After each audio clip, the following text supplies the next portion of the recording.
দেখছুন আমার মাইয়া first time নৌকার মাঝে উঠছে, উইটাই রে ফুর্তিতে যে লাফালাফিটা করতেছে আর খালি এইটা জিগাইতেছে আর ওইটা জিগাইতেছে, কইতাছে আব্বা এইটা কিতা, আব্বা ওইটা কিতা।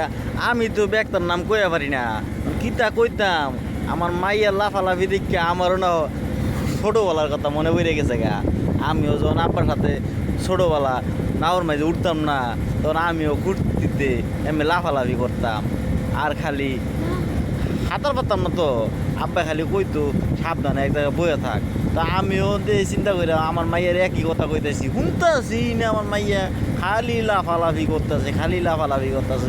ওই যদি পানির মাঝে হইরা যায় হয়তো সাঁতার পারে না, ওরা বাঁচাইব কেডা।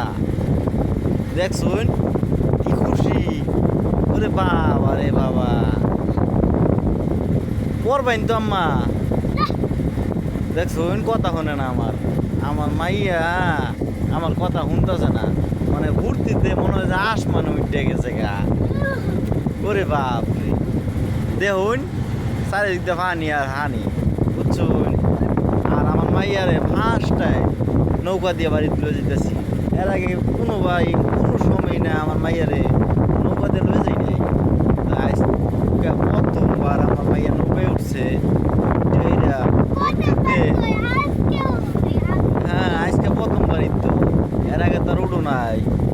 ওইটা এরা খালি জিগাইতেছে, বড় বড় জাহাজ যাইতেছে আর স্টিমার যাইতেছে, জিগাইতেছে আব্বা এইটা কিতা, আব্বা ওইটা কিতা। না আমি তো চিনি না, আমি কেমনে কম। দেখছুন এখন তো কিস্তাই না, তো সরু গাঙ্গে যাইতেছে না, তখন বেমেলা বিলের মাঝে পড়বো, চারিদিকে খালি পানি আর পানি, কিতা আর কইতাম।